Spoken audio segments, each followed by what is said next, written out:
آج صبح جو حملہ آور آیا ہے اور اس نے پورا میگزین یہاں پہ خالی کیا ہے، تو یہ انہی مولویوں کی وجہ سے برین واش ہو کے لوگ آتے ہیں نا یہاں پہ. ان پہ تو کوئی نہیں چڑھ رہا، اس کے پیچھے ہمارا ہاتھ ہے. ہم نے کوئی ایسی تربیت نہیں کی ہے کہ انہیں آپ آخری منازل طے کروا دیں، کیونکہ یہ اپنے ماننے والوں کی تربیت اس طرح کی کرتے ہیں اور پھر مجھے دھمکیاں لگاتے ہیں کہ جی دیکھو ہم تو اپن جلسوں میں جا کے خطاب کرتے ہیں، ہمیں کوئی خطرہ نہیں ہے.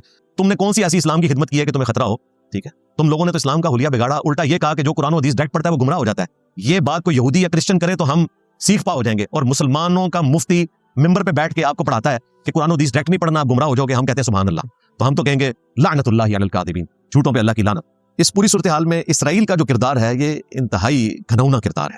وہ یورپ اور امریکہ کے عوام جو کل تک اسرائیل کو ورلڈ وار 2 میں ہٹلر کے ظلم کی وجہ سے مظلوم سمجھتے تھے، آج پبلک پرسیپشن چینج ہو چکا ہے. آج فلسطینیوں کو مظلوم سمجھا جا رہا ہے اور ہٹلر کی جگہ پر نیتن یاہو کو اور اسرائیل کی اسٹیٹ کو دیکھا جا رہا ہے. یہ سب کچھ اس ظالمانہ جنگ کے بعد ہوا. اس سے پہلے فلسطین والا معاملہ ہوا، غزہ کا، اور پھر یہ ایران والا معاملہ تو بہت بڑے لیول کے اوپر. تو یہ اس شر میں سے ایک خیر نکلا ہے کہ اسرائیل کا جو گھنونا کردار یورپ اور امریکہ کی عوام کی نظر میں ابھی تک نہیں کھلا تھا، ان کی آنکھوں پہ میڈیا کی پٹی تھی، وہ الحمدللہ کھل گیا. آپ اندازہ کریں کہ عیسیٰ علیہ السلام کے نام کے اوپر اس وقت دنیا کا سب سے طاقتور ملک اور اس کا پریزیڈنٹ مذہبی ٹچ کے نام کے اوپر انسانیت کو نقصان پہنچا رہا ہے، قتل و غارت کر رہا ہے، اور نام لے رہا ہے عیسیٰ ابن مریم کا، جن کی ساری کی ساری اسٹرگل جو ہے وہ پیسیو ریزسٹنس ہے. اسی لیے پھر وہاں پہ پوپ لیو نے کہا کہ یہ آپ عیسیٰ ابن مریم کی کون سی تعلیمات پیش کر رہے ہیں؟ ہم مسلمانوں کے ساتھ بھی یہی مسئلہ ہے. یہاں پہ لوگ اللہ اور اس کے رسول کے نام کے اوپر عز وجل و صلی اللہ علیہ وآلہ وسلم مسلمانوں کی جان لے رہے ہیں، مسلمانوں کا امن برباد کر دیا ہوا ہے. جو میرے علم کی حد تک جو ہم نے کیمرے سے دیکھا، جو میر صاحب نے ہمیں بتایا کہ باہر جو سیکیورٹی پہ مامور ہمارے پولیس کے نوجوان تھے ایلیٹ کے، انہوں نے ایک ایسے شخص کو جس نے آتے ہی فائرنگ کرنا شروع کر دی دروازے کے اوپر، اسے جو ہے وہ انہوں نے ایڈریس کیا اور فکس کر دیا. باقی تفصیلات انشاءاللہ تعالی آپ کو سوشل میڈیا کے ذریعے اور خصوصاً مین میڈیا چینل کے ذریعے پتہ چل جائے گا. FIR بھی ظاہر ہے گورنمنٹ خود ہی کاٹے گی. بہرحال اس پوری صورتحال میں اللہ کا شکر ہے کہ ہماری اکیڈمی کے کسی بندے کو کوئی چوٹ نہیں آئی الحمدللہ. ایک شاید پولیس والے کے بارے میں آیا کہ اس کے ٹانگ میں کوئی گولی والا معاملہ ہوا ہے، اللہ تعالیٰ اسے بھی شفا دے. بہرحال یہ نوجوان لڑکے ہی آپ دیکھ لیں، میرے خیال ہارڈلی کوئی 22-25 سال کا ہوگا یہ لڑکا. اب وہ کس دہشت گرد تنظیم سے تعلق رکھتا ہے یہ تو بعد میں ہی پتہ چلے گا. بہرحال وہ کوئی ہندو نہیں ہے، کوئی کرسچن نہیں ہے، بدھسٹ میں سے نہیں ہے، کوئی ورگلایا ہوا مسلمان ہے جسے کسی مسلمانوں کے پیشوا نے ورگلا دیا. تو اللہ تعالیٰ ان کے بڑوں کو بھی ہدایت دے اور ان کے فالورز کو بھی ہدایت دے، اور اگر ان کی قسمت میں ہدایت نہیں ہے تو زمین کو ایسے لوگوں سے پاک کرے جو نہ صرف مسلمانوں کی بدنامی کا باعث ہیں بلکہ خود اسلام کو ڈاؤٹ فل انہوں نے لوگوں کی نظر میں بنا دیا ہے. اور ہم تو ہمیشہ سے اس قسم کے رویوں کے خلاف بولتے آئے ہیں، انشاءاللہ مستقبل میں بھی بولیں گے. اس طرح کی کسی ایکٹیویٹی کرنے سے نہ تو میں نے درس دینا بند کرنا ہے، نہ اکیڈمی کو کسی حوالے سے سیل کرنا ہے. یہ اگر کسی کے دماغ میں کوئی چیز ہے تو وہ نکال دے. باقی جو ان کے نظریات کو زد پہنچنی تھی میری ویڈیوز کی برکت سے آلریڈی پہنچ چکی ہے اللہ کے فضل سے. مستقبل میں بھی انشاءاللہ تعالی ہم پورے پیشن کے ساتھ اپنا موقف رکھیں گے لوگوں کے سامنے، اور اس علمی جنگ کو علمی طریقے سے لڑنے کی کوشش کریں گے انشاءاللہ تعالی. ہم کسی قسم کی ایکٹیویٹی جو نان سٹیٹ ایکٹر کرتے ہیں، خواہ وہ مذہبی جماعتیں ہوں، خواہ سیاسی جماعتیں ہوں، یا ایون سٹیٹ بھی کوئی ایکسٹرا جوڈیشل ایکٹیویٹی پرفارم کرے، اسے بالکل غلط سمجھتے ہیں. آج کا جو ہمارا اسپیشل ٹاپک ہے وہ ہمارے ایک بڑے قریبی دوست ممدوح اور ایک جید عالم دین جن کا تعلق اہل تشیع مکتب سے ہے، سید جواد نقوی صاحب حفظہ اللہ تعالی، ان سے متعلق ہے. کیونکہ آج کل وہ بھی توہین مذہب کے حوالے سے ونریبل ہوئے ہیں اور علماء نے اپنی توپوں کا رخ ان کی طرف کر لیا. حالانکہ ان کا اختلافی موضوعات کے ساتھ کوئی لینا دینا نہیں ہے، وہ تو صرف ورلڈ پالیٹکس، وہ بھی جو اسلام کے خلاف یہود و نصارہ کی ایکٹیویٹیز ہیں خصوصاً امریکہ اور اسرائیل، ان ٹاپکس کو وہ ایڈریس کرتے ہیں. ان کا یہ مذہبی معاملات سے کوئی لینا دینا نہیں ہے. کوئی اکا دکا سٹیٹمنٹ ایسی آ جائے تو لوگ اسے پکڑ کے پھر اس طریقے سے ان پہ چڑھ دوڑتے ہیں گویا کہ کوئی نان مسلم ہے جو اسلام کی پیٹھ میں چھرا گھونپنے کے لیے آ گیا. اور اب علماء کی طرف سے یہ بات کی جا رہی ہے کہ یہ توہین رسالت کے مرتکب ہوئے ہیں، توہین قرآن کے مرتکب ہوئے ہیں، توہین اصحاب کے مرتکب ہوئے ہیں، یعنی 295 A B C تینوں ٹھوکنے کے چکروں میں. اور یہ تو اللہ کا شکر ہے کہ ابھی تھوڑے حالات بہتر ہو چکے ہیں، اور اس وقت حکومت اور سٹیٹ کی جو توجہ کا مرکز ہے وہ امریکہ اور ایران کی جنگ ہے. ادروائز اگر حالت امن ہوتی تو مولویوں نے اس وقت تک ایسا ہنگامہ کھڑا کیا ہونا تھا کہ ہماری ریاست نے پینک کر جانا تھا اور کوئی نہ کوئی FIR ٹھوک دینی تھی، جس طرح میرے کیس میں اس وقت کیا 295C ٹھوک دی پکڑ کے۔ تو توہین مذہب کے حوالے سے ہمارا ایک سٹانس ہے کہ لوگوں کے اوپر ناحق لگائی جاتی ہے اور علماء دین کے اوپر لگائی جاتی ہے، جو دین کا کام کرنے والے لوگ ہیں، جو اسلام کا مقدمہ نان مسلم کے سامنے بھی پیش کر رہے ہیں، مسلمانوں کے سامنے بھی آسن انداز میں پیش کر رہے ہیں، ان کو توہین مذہب کے کھاتے میں ڈال دیتے ہیں تاکہ کوئی شخص بھی دین کی خدمت کرنے کا سوچے نہ۔ یہ کتنے ظلم کی بات ہے۔ تو یہ مین ٹاپک ہے جو آج میں نے ڈسکس کرنا ہے، لیکن آپ کو پتہ ہے کہ اس وقت پوری دنیا کے انسان بالعموم اور مسلمان بالخصوص ایک تکلیف سے گزر رہے ہیں۔ 28 فروری 2026 سے جنگ کا آغاز ہوا، جو امریکہ اور اسرائیل نے ایک ناحق جنگ اسلامک ریپبلک آف ایران کے اوپر مسلط کی، اور میں نے آلموسٹ کوئی 6-7 ویڈیوز اسی کے اوپر ریکارڈ کی ہیں کنٹینیوس آج کی ڈیٹ تک۔ 19 اپریل 2026 مختلف فورمز کے اوپر میں نے ڈسکشن بھی کی۔ آج میں سٹارٹ میں تھوڑا سا جو اس ہفتے کی اپڈیٹس ہیں ان کو ڈسکس کر کے پھر اس ٹاپک کی طرف آتا ہوں۔ 10 اپریل 2026 سے جو اسلام آباد ٹاکس کا آغاز ہوا تھا، اور 12 اپریل 2026 کو وقتی طور پہ اس میں ایک تعطل کا معاملہ ہوا، اور وائس پریزیڈنٹ جو امریکہ کے تھے JD وینس وہ واپس چلے گئے، لیکن انہوں نے ان مذاکرات کو ختم کرنے کا اعلان نہیں کیا تھا۔ میں نے پچھلی دفعہ بتا دیا تھا کہ یہ چلیں گے ابھی آگے، حالانکہ بعض لوگوں کو یہ وسوسہ تھا کہ شاید یہ معاملہ ٹھپ ہو گیا، لیکن اللہ کا شکر ہے کہ وہ معاملہ آگے چلا، بلکہ اس میں مزید پیش رفت یہ ہوئی کہ لبنان اور اسرائیل کا جو معاملہ سٹارٹ ہوا تھا، جو اسرائیل ناحق بمباری کر رہا تھا، وہ بھی الحمدللہ وقتی طور پہ سیز فائر ہو گیا، اور امریکہ میں ان کی بھی ٹاکس جاری ہیں۔ اسی دوران 2 دن پہلے ابنائے ہرمز بھی کھولنے کا اعلان کیا ایران نے، اور اسے امریکہ کے جو پریزیڈنٹ ہیں حضرت ٹرمپ، انہوں نے ویلکم کہا اور بڑے تعریفی کلمات انہوں نے ایران کے حق میں کہے۔ لیکن پھر کل رات کو جو لیٹسٹ نیوز آئی ہے اس میں تو پھر دوبارہ سے ایران نے اسے بلاک کر دیا ہے۔ اس کے پیچھے ریزن انہوں نے یہ بتائی ہے کہ چونکہ امریکہ نے باہر سے گھراؤ کیا ہوا ہے، جب تک وہ یہ گھراؤ جاری رکھیں گے تو پھر ہم بھی اس کو بند کر کے رکھیں۔ لیکن جنگ کا آغاز دوبارہ سے فی الوقت نہیں ہوا الحمدللہ۔ اب رہا معاملہ پاکستان کا، تو پاکستان تو ماشاء اللہ تعالی اس وقت مسلم دنیا کا بالخصوص اور باقی دنیا کا بالعموم آنکھوں کا تارا بنا ہوا ہے، اور ایک پیس میکر کے طور پر لوگوں کے سامنے ہمارا کردار آیا۔ ایک وہ زمانہ تھا کہ ہم FATF سے جان چھڑانے کے چکروں میں تھے، اور آج دنیا یہ کہہ رہی ہے کہ 6 ارب انسانوں کی زندگی کو اگر بچایا ہے تو پاکستان نے بچایا، اور اس میں بھی ظاہر ہے ٹاپ آف لسٹ ہمارے پرائم منسٹر صاحب کی ایفرٹس ہیں، فیلڈ مارشل صاحب کی اور ڈپٹی پرائم منسٹر صاحب کی۔ اللہ تعالیٰ ان کو جزائے خیر دے۔ اور آپ نے دیکھا ہے کہ اب تو ہر زبان میں ترانے آ رہے ہیں، پہلے تو ISPR کے اردو میں ترانے آتے تھے، اب تو عربی میں بھی ترانے آ رہے ہیں، اور فارسی زبان کے اندر بھی، ٹرکش لینگویج میں بھی، اور وہ ترانے ظاہر ہے انہی ملکوں نے پاکستان کی جو خدمات ہیں ان کے شکریہ کے طور پر وہ ملی نغمے جو ہیں وہ پریزنٹ کیے ہیں۔ اس پوری صورتحال میں اسرائیل کا جو کردار ہے یہ انتہائی گھنونا کردار ہے۔ وہ یورپ اور امریکہ کے عوام جو کل تک اسرائیل کو ورلڈ وار 2 میں ہٹلر کے ظلم کی وجہ سے مظلوم سمجھتے تھے، آج پبلک پرسیپشن چینج ہو چکا ہے۔ آج فلسطینیوں کو مظلوم سمجھا جا رہا ہے، اور ہٹلر کی جگہ پر نیتن یاہو کو اور اسرائیل کی اسٹیٹ کو دیکھا جا رہا ہے۔ یہ سب کچھ اس ظالمانہ جنگ کے بعد ہوا۔ اس سے پہلے فلسطین والا معاملہ ہوا غزہ کا، اور پھر یہ ایران والا معاملہ تو بہت بڑے لیول کے اوپر۔ تو یہ اس شر میں سے ایک خیر نکلا ہے کہ اسرائیل کا جو گھنونا کردار یورپ اور امریکہ کی عوام کی نظر میں ابھی تک نہیں کھلا تھا، ان کی آنکھوں پہ میڈیا کی پٹی تھی، وہ الحمدللہ کھل گیا۔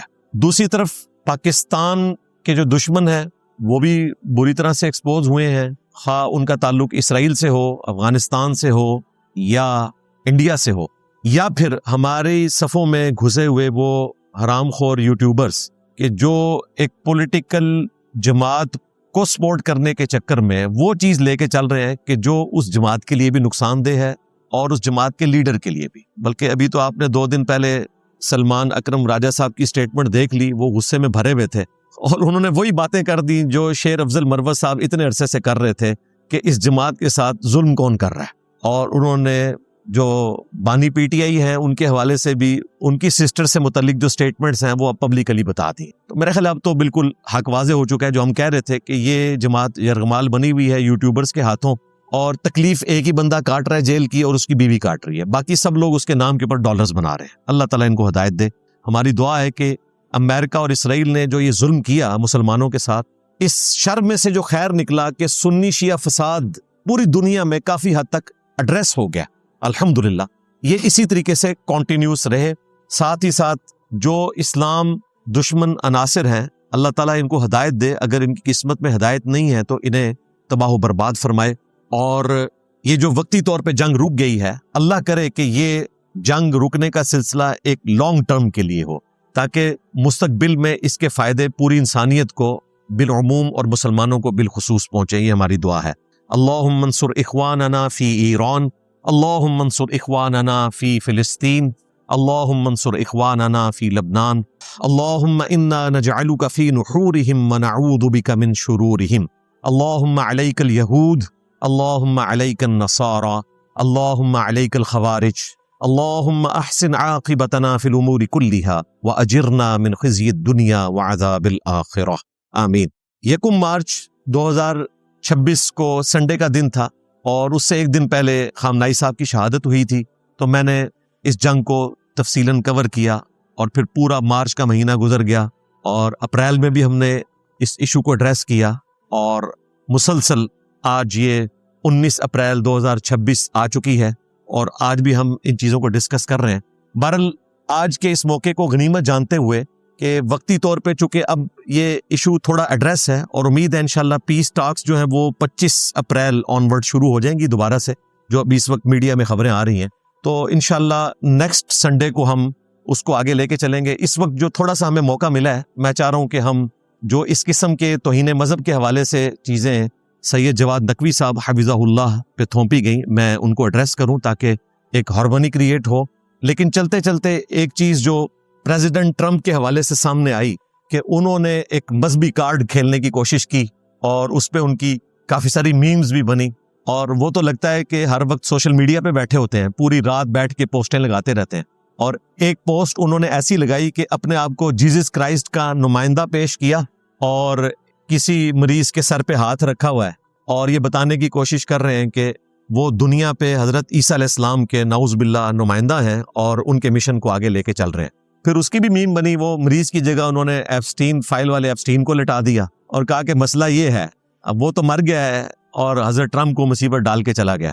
بہرحال جتنی میمز بنی ہیں ٹرمپ کے حوالے سے، ان میں جو کریٹیکل میمز ہیں وہ ہمارے جو بھائی ہیں جیو نیوز پہ شاہ زیب خانزادہ صاحب، انہوں نے آج کل اپنا ایک الگ سے بھی سوشل میڈیا کا پلیٹ فارم بنایا، جیو نیوز نہیں بنایا ان کی طرف سے، اس پہ انہوں نے بڑے اچھے انداز میں اس کو پریزنٹ کیا۔ وہ ویڈیو دیکھنے والی ہے، کمال ویڈیو ہے۔ اس کے اوپر احتجاج ہوا، تو احتجاج کی وجہ سے چند گھنٹوں میں حضرت ٹرمپ بھی توہین مذہب کے ڈر سے اس پوسٹ کو ڈیلیٹ کر دیتے ہیں۔ آپ اندازہ کریں کہ یہ کتنا خطرناک معاملہ ہے، اور اس نے تو واقعتاً ایک توہین والا معاملہ کیا تھا۔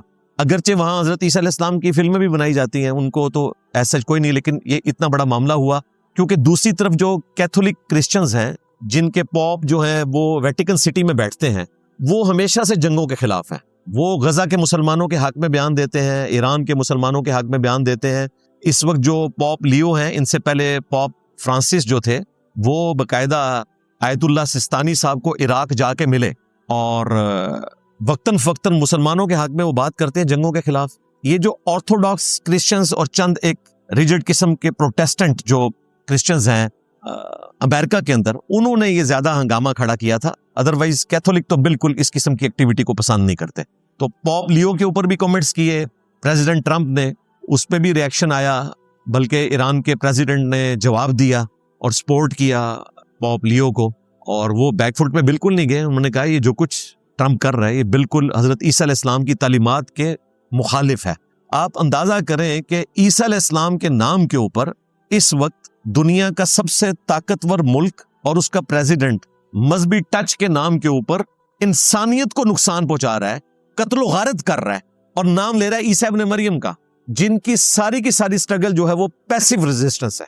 اسی لیے پھر وہاں پہ پوپ لیو نے کہا کہ یہ آپ عیسیٰ ابن مریم کی کون سی تعلیمات پیش کر رہے ہیں؟ ہم مسلمانوں کے ساتھ بھی یہی مسئلہ ہے، یہاں پہ لوگ اللہ اور اس کے رسول کے نام کے اوپر عز و جل و صلی اللہ علیہ وآلہ وسلم مسلمانوں کی جان لے رہے ہیں، مسلمانوں کا امن برباد کر دیا ہوا ہے۔ باقی انسانیت کو تو چھوڑ دیں، ایک مسلمان دوسرے مسلمان سے ڈر رہا ہے. تو یہ ساری چیزیں دیکھ کر اگر آج کا ایک سیکولر انسان اس رزلٹ پہ پہنچتا ہے کہ مذہب اور مذہبی لوگ انسانیت کے لیے ناسور بن چکے ہیں، تو اس میں مجرم مذہبی طبقہ ہے، خواہ اس کا تعلق مسلمانوں سے ہو، کرسچن سے ہو یا جیوز سے ہو. آپ دیکھ لیں اس وقت دنیا میں جتنا فساد ہے وہ سارا مذہبی طبقے نے کھڑا کیا ہوا ہے. اسرائیل کون ہے؟ کٹر قسم کی زائنسٹ موومنٹ ہے. امریکہ کون ہے؟ آرتھوڈاکس کرسچنز اور پروٹیسٹنٹس کا اس وقت نمائندہ بن کے ٹرمپ سامنے آیا ہوا ہے. اور مسلمانوں کے کرتوت تو آپ نے دیکھے، وہ تو ہم خود بھگت رہے ہیں مسلمان ہوتے ہوئے، وہ تو کسی کو بتانے کی ضرورت ہی نہیں ہے، ساری دنیا نے دیکھ لی ہے. تو نقصان آپ دیکھیں کہ ان چیزوں کا کیا ہو رہا ہے. بہرحال اللہ تعالیٰ دنیا کو اس طرح کے لوگوں کی شرارتوں سے محفوظ رکھے اور ان سب لوگوں کو ہدایت دے. اگر ان کی قسمت میں ہدایت نہیں تو اللہ تعالیٰ اس زمین کو ان لوگوں سے پاک کر دے. آمین. اب ہم آتے ہیں آج کے اس کرٹیکل ٹاپک کی طرف، لیکن تفصیل میں جانے سے پہلے ایک دفعہ دروشی پڑھ لیں. اللہم صلی علی محمد وعلی آل محمد واصحاب محمد وازواج محمد وامت محمد اجمعین الی یوم الدین. آمین. لاہور چنگی امر سدو کا ایک بھینسا ہے، جواد نقوی کہلاتا، ہر وقت زبان پر وحدت امت وحدت امت. اب ان دنوں میں خامنائی کے مرنے پر اس نے توہین رسالت بھی کی، توہین صحابہ بھی کی. جنگ احد کے ساتھ موجودہ جنگ کا تقابل کرتے ہوئے کہ ادھر تو قیادت کی وفات کی خبر صرف پھیلی تھی تو سارے بھاگ گئے تھے معاذ اللہ، اور ادھر قیادت مر بھی گئی ہے تو کوئی نہیں بھاگا. کہاں خامنائی اور کہاں اللہ کے رسول صلی اللہ علیہ وسلم. تو میں مطالبہ کرتا ہوں آج جن لوگوں نے جا کر وہاں سفارت خانے میں تاثرات لکھے یا جو بھی بول رہے ہیں، کم از کم حکومت سے مطالبہ کریں کہ اس جواد نقوی کو قرار باقی سزا دی جائے. ہمارے نبی علیہ السلام پر اس نے کیوں فوقیت دی ایک آج کے بندے کو، اور کیوں صحابہ کرام رضی اللہ تعالیٰ عنہ کو اس موقع پر بھی بھونکا. تھانوں میں فائلیں بھری پڑی ہیں صحابہ کے گستاخوں کی جو درخواستیں آئی ہوئی ہیں، کوئی ایف آئی آر نہیں کاٹ رہا، کاٹتا ہے تو دوسرے دن چھڑا لیا جاتا ہے، دباؤ ڈال کے صلح کرا لی جاتی ہے. یعنی اس سلطنت میں اس قدر گستاخیاں ہو رہی ہے. جن لوگوں نے ان دنوں میں چمچا گیری کی ہے ایران کی سنیوں میں سے، میں کہتا ہوں کم از کم وہ جواد نقوی نے جو توہین رسالت کی ہے اور توہین صحابہ کی ہے، اس کے خلاف اپنے چند لفظ تو بولنے چاہیے یا نہیں بولنے چاہیے، لیکن میں یقین سے کہتا ہوں کہ نہیں بولیں گے. خدا کی قسم علماء کرام یہ دین کے چوکیدار ہیں، ٹھیکیدار نہیں ہیں. ہم کافر بتاتے ہیں، بناتے نہیں ہیں. تو غلطی تم خود کرتے ہو اور اوپر سے کہتے ہو یہ تکفیری گروہ ہے. تو کہہ رہے ہیں یہ ادبی، یہ بہت بڑا خطرناک تکفیری. اللہ کے بندو، کفر تم خود کرو، الزام ہم پر لگاؤ. اللہ ہم سب کو سمجھ عطا فرمائے. وہ کہہ رہے ہیں کہ یہ ادبی اور تعریفی عبارت ہے، اسے قرآن کی آیت قرار دینا سراسر غلط اور گمراہ کن دعویٰ ہے. ہم نے کبھی بھی یہ نہیں کہا ہے کہ یہ قرآن کی آیت ہے. ہم نے کب کہا ہے؟ نہ ہم نے یہ کہا ہے کہ قرآن کی جو یہ آپ نے عبارت قرآن کے انداز سے لیے، رفتار سے لیے، گفتار سے لیے، اسلوب وہی ہے، تو فوراً اس کے بعد وہ آیت سامنے آ جاتی ہے. جب آ جاتی ہے تو یہ قط تحریف ہے. کیا ہے؟ قط تحریف ہے. لہٰذا فوراً اپنی غلطی کو مان لیں اور فوراً اللہ تعالیٰ سے بھی معافی مانگ لے. غلطی نہ ماننا کس کا کام ہے اور غلطی ماننا کس کا کام؟ انسان کا.